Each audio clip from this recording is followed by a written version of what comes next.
शुभदा विद्यालय यूट्यूब चॅनलमध्ये आपलं मनापासून स्वागत। आज आपण इयत्ता 9वीच्या वर्गाचा तास घेणार आहोत आणि या तासाला आपण 9वीचं जे काही तुमच्या ऐच्छिक विषय आहेत, उदाहरणार्थ शारीरिक शिक्षण, जलसुरक्षा, संरक्षणशास्त्र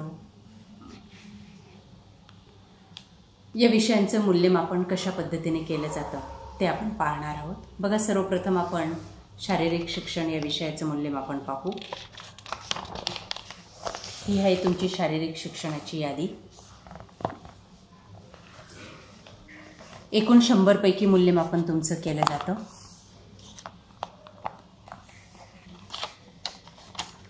त्यामध्ये पहिला कॉलम तुमचा अनुक्रमणिकेचा, दुसऱ्यात विद्यार्थ्याचं नाव, त्यानंतर कसोटी टेस्ट दिलेले आहेत। या ठिकाणी प्रथम सत्रासाठी 5 कसोटी टेस्ट आहेत आणि द्वितीय सत्रासाठी 5 आहेत। 20-20 गुण त्या ठिकाणी डिवाइड केलेले आहेत। त्यामध्ये पहिली कसोटी आहे सिटअप, दुसरी रन, तिसरी sit and reach, pushups, sitting ball throw, त्यानंतर रनिंग, लांब उडी, दोर उडी, बॉल व्हॉली यासारखे 20-20 गुणांसाठी प्रथम सत्राचा आणि द्वितीय सत्रासाठी 5-5 टेस्ट तुमच्या घेतल्या जातात। बघा, या ठिकाणी ह्या पहिल्या 5 प्रथम सत्रासाठी आहेत, त्यानंतर ह्या पुढच्या 5 द्वितीय सत्रासाठी। प्रथम सत्राची बेरीज 100 पैकी, द्वितीय सत्राची बेरीज 100 पैकी, त्यानंतर त्यांची बेरीज करायची 200 पैकी, त्याची सरासरी काढायची 2 ने भागून आणि त्याला तुम्हाला मार्क्स द्यायचे आहेत श्रेणी तक्ता। बघा, यामध्ये श्रेणी तक्ताही महत्त्वाचा आहे। 60 पेक्षा जास्त गुण असतील तर अ श्रेणी अधिक उत्तम, 45 ते 59 असेल तर ब उत्तम, 35 ते 44 असेल सी चांगलं। या पद्धतीने श्रेणी तुम्हाला या ठिकाणी मिळत असते। अशा प्रकारे सर्व विद्यार्थ्यांना अचूक अशी श्रेणी दिली जाते आणि ही श्रेणी तुमच्या निकाल कार्डवर लिहिली जाते त्या विषयांची। बघा, हे तुमचा श्रेणीचा तक्ता या ठिकाणी दिला जातो। अशा पद्धतीने शारीरिक शिक्षणाचं मूल्यमापन केलं जातं। त्यानंतर पुढचा विषय आहे संरक्षणशास्त्र। यामध्ये सुद्धा तुम्हाला प्रथम सत्र आणि द्वितीय सत्रासाठी 100 पैकी गुण आहेत।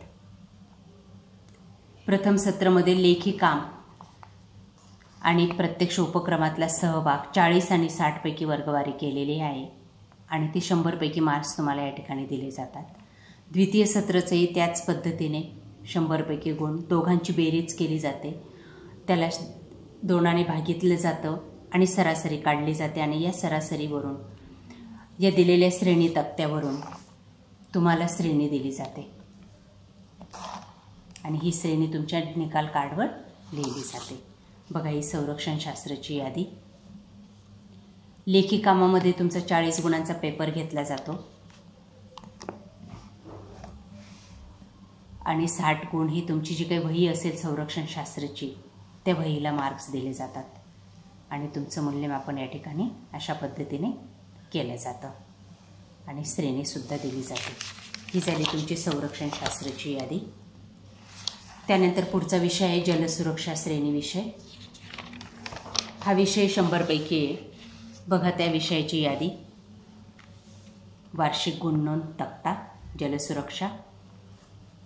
प्रथम सत्र हे 50 गुणांचं आहे एकूण आणि द्वितीय सत्र हे 50 गुणांचं आहे। बघा, 50 गुणांमध्ये प्रथम सत्राला काय काय घेतलेलं आहे? उपक्रम वही कार्य दिलेलं आहे, प्रकल्प वही कार्य आहे, तोंडी परीक्षा आहे, लेखी, तोंडी किंवा लेखी परीक्षा, नोंदवही लेखन आणि एकूण गुण। अशा पद्धतीने प्रथम सत्र आणि द्वितीय सत्राचं मूल्यमापन तुमचं या ठिकाणी केलं जातं। 50 पैकी त्यांची बेरीज केली जाते आणि हे तुमचे गुण, त्यावर आधारित श्रेणीसुद्धा दिली जाते याच तक्त्यानुसार। हा श्रेणीचा तक्ता तुमचा दिलेला आहे, त्यावर आधारितच श्रेणी ही या ठिकाणी लिहिली जाते या जलसुरक्षा या विषयाची मार्कांवरून। अशा पद्धतीने ही तुमची जलसुरक्षेची यादी असते.